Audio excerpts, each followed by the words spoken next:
الصلاۃ والسلام علیک یا رسول اللہ،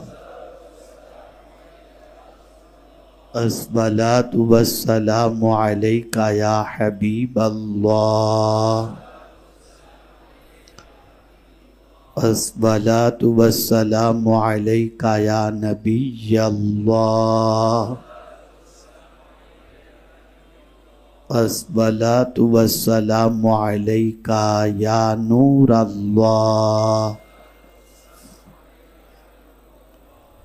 وعلی آلک و اصحابک یا حبیب اللہ، صلی اللہ تعالی علیہ وسلم۔ میرے پیارے آقا صلی اللہ تعالی علیہ وسلم کے پیارے دیوانوں، تمامی حضرات کو عید الفطر کی بہت بہت مبارک ہو۔ اللہ رب العزت جل جلالہ ماہ رمضان المبارک میں کی گئی ساری عبادتوں کو اپنی بارگاہ میں قبول فرمائے اور ہمیں اس کے اثرات کو اپنی زندگی میں محسوس کرنے کی توفیق عطا فرمائے۔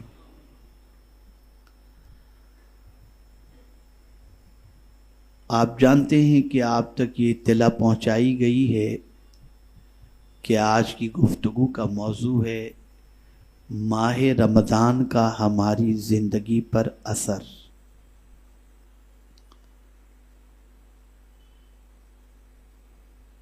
اللہ رب العزت جل جلالہ نے ماہ رمضان المبارک ہمیں کیوں عطا فرمایا؟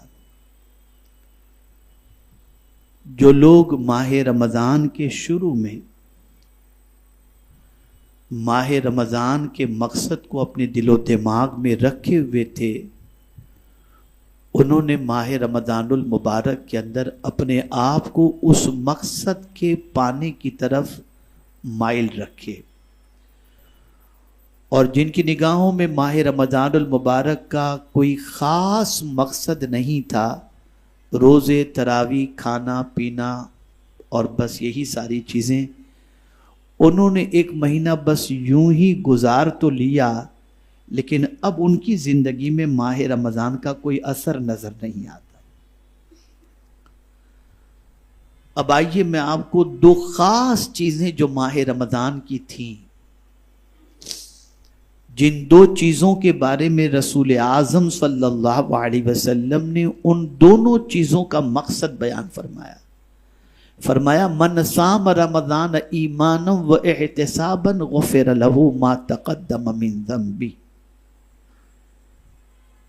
جس نے ماہ رمضان کے روزے ایمان اور احتساب کے ساتھ رکھا،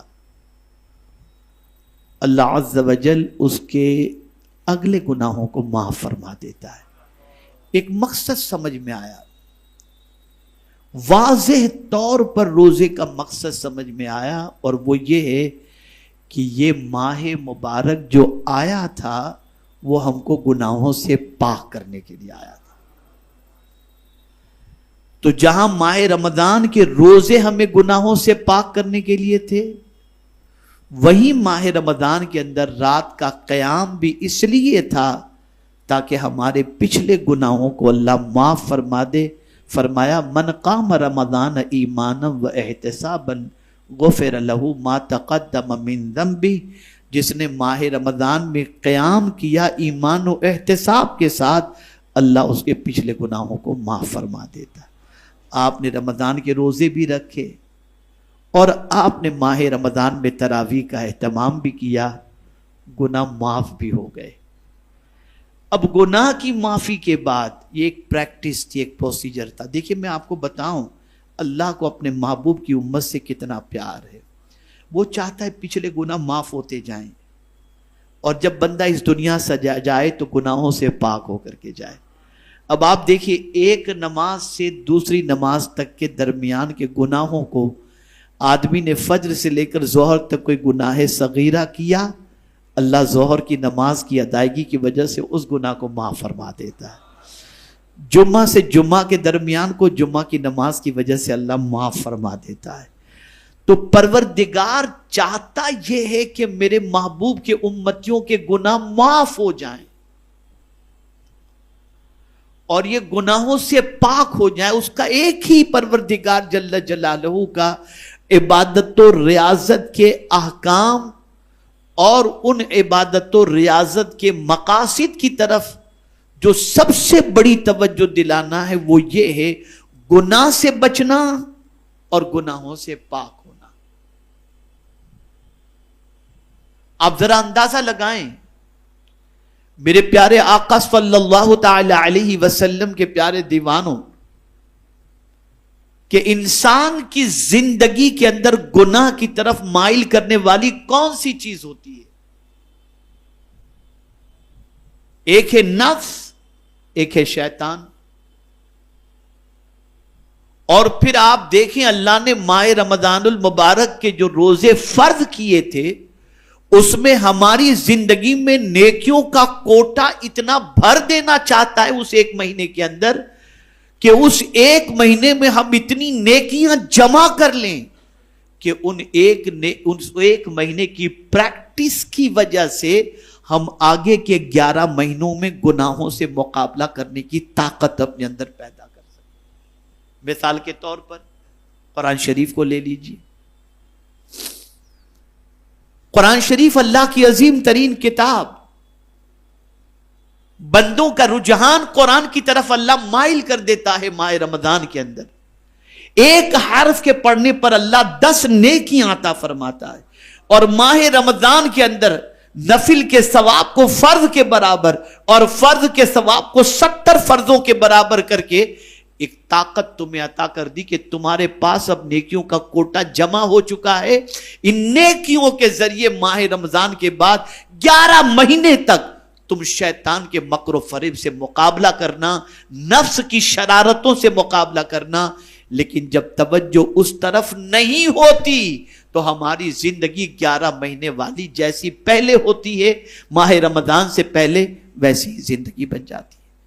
ایک سوال میں آپ سے پوچھنا چاہتا ہوں، ہماری عادت بنانے کے لیے، ہمارے اندر نماز کا جذبہ پیدا کرنے کے لیے، ہمارے اندر ایکسٹرا نفل عبادت کا جذبہ پیدا کرنے کے لیے، ہمارے اندر تعلق بالقرآن کو پیدا کرنے کے لیے اللہ نے شیطان کو ماہ رمضان میں قید کر دیا تھا تاکہ بندے خوشی خوشی عبادت کی طرف آئیں اور اللہ کی بندگی کر کے اپنی عادت بنائیں، اپنی پریکٹس کریں. لیکن میں آپ سے پوچھنا چاہتا ہوں کیا اثر ہے ہماری زندگی میں رمضان کا؟ ہم محسوس کریں صبح صادق سے لے کر غروب آفتاب تک رب قدیر جل جلالہ نے حلال 3 چیزوں سے روکنے کی پریکٹس کروائی اور ہم نے اس پریکٹس کے اندر کامیابی بھی حاصل کی کہ ہم صبح صادق سے لے کر غروب آفتاب تک صرف اللہ کی رضا کی خاطر ہم 3 حلال چیزوں سے بچتے رہے.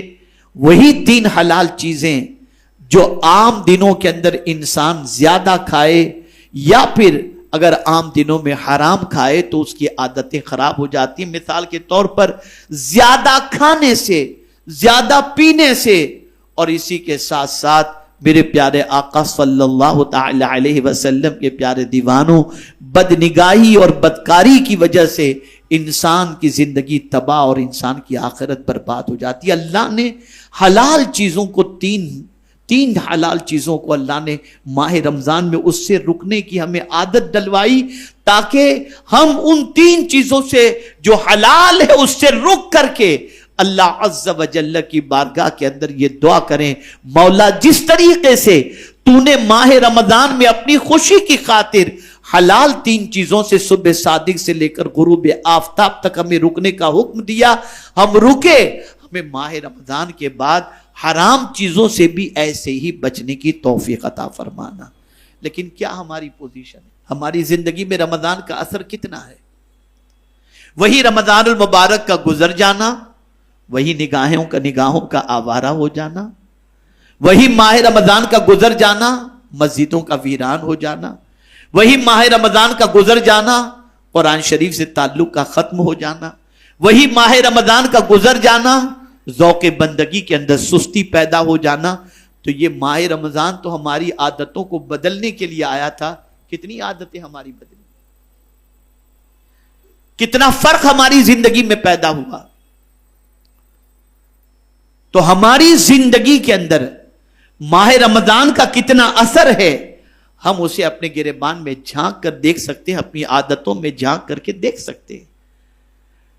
میرے پیارے آقا صلی اللہ تعالی علیہ وسلم کے پیارے دیوانوں, قرآن بھی اپنی جگہ پر ہے.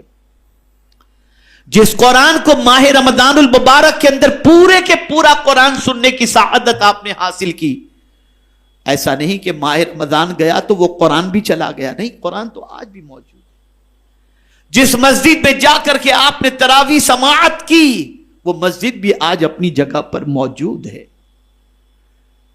اب میں آپ سے پوچھنا چاہتا ہوں کہ مسجد بھی اپنی جگہ پر موجود, قرآن بھی اپنی جگہ پر موجود, لیکن ماہ رمضان کے اندر جس قرآن سے اللہ قریب کرنے کے لیے ہمارے اندر ذوق بندگی بھی عطا فرمایا, مسجد کے اندر حاضری کی سعادت بھی عطا فرمائی, ہم 1 مہینے تو کنٹینیوز تھے, پھر 1 مہینے کے بعد ہمارا رابطہ کیوں ٹوٹ گیا؟ ہماری عادتوں میں سدھار کیوں پیدا نہیں ہوا؟ تو ہم نے کیا ماہ رمضان سے پایا؟ اسی لیے کسی بزرگ سے پوچھا گیا کہ ماہ رمضان کے روزے کی قبولیت اور ماہ رمضان کی عبادت کی قبولیت کو جاننا ہو کہ اللہ نے ہمارے ماہ رمضان کے روزوں کو قبول فرما لیا اور ہماری عبادتوں کو قبول فرما لیا, اس کو جاننے کا طریقہ کیا ہے؟ تو بڑی پیاری بات انہوں نے فرمائی, جو عادتیں ماہ رمضان سے پہلے بری تھیں, وہ بری عادتیں ماہ رمضان کے بعد اگر نکل جائیں تو سمجھ لینا اللہ نے تمہارے روزوں کو قبول فرما لیا, قبول فرما لیا.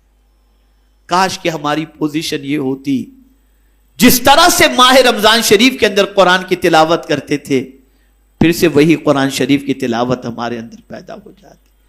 جس طرح سے ماہ رمضان المبارک کے اندر ہم 20 رکعت ایکسٹرا نماز ادا کر کے حالت قیام میں اپنے پروردگار کی بارگاہ میں بندگی کا نذرانہ پیش کرتے تھے, ماہ رمضان کے گزرنے کے بعد ہم کم سے کم 20 نہیں تو چند رکعت ہی نفل ادا کر کے اللہ عز و جل کی بارگاہ کے اندر نذرانے بندگی پیش کرتے تھے. لیکن نہیں, بعض لوگوں کا حال تو یہ ہے کہ ماہ رمضان کے جانے پر خوشی منائے. اللہ اکبر, جو مہینہ خدا سے قریب کرنے کے لیے آیا تھا وہ مہینہ ہم سے رخصت ہوا اور ہم خوشی منا رہے. کتنا قریب کر دیا تھا اس مہینے نے,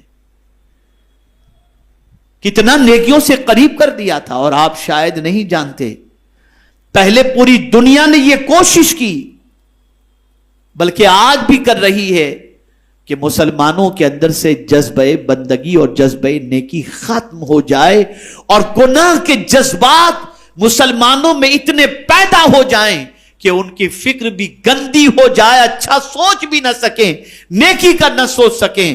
پہلے تو یہ کوشش ہوتی رہی اور 90% اس کوشش کے اندر دنیا کامیاب ہو گئی, لیکن اب جو کوشش ہو رہی ہے وہ یہ ہے کہ اب مسلمان بے عمل نہیں بے ایمان بن جائے, اس کے سینے سے ایمان بھی نکل جائے. یہ کوشش ہو رہی ہے اور ہمیں اس کوشش کا ادراک نہیں ہے. ہم لاؤبالی پن کے اندر اپنی زندگی گزار رہے ہیں.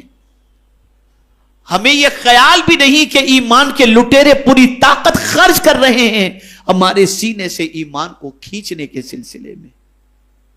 ہم اپنے ایمان کی حفاظت کے سلسلے میں کوئی تگودو نہیں کر رہے. ہم اپنی زندگی کو سنوارنے کے سلسلے میں کوئی تگودو نہیں کر رہے. میرے کریم کا احسان تو دیکھیں, جو 11 مہینے تک مسجد سے دور رہا, اللہ عز و جل نے شیطان کو قید کر کے اس کو اپنے گھر سے قریب کیا, اس کو قرآن سے قریب کیا. اور ایک دن کے لیے نہیں ہو سکتا ہے کہ ایک دن کی عادت دوسرے دن کے اندر نہ رہے, لیکن پروردگار نے 1 مہینے تک ہمیں بدلنے کی کوشش کی. افسوس کہ اگر پھر بھی مسلمان نہ بدلے تو اس مسلمان پر افسوس کرنے کے علاوہ اور کیا ہو سکتا ہے. شیطان کو قید کر دیا,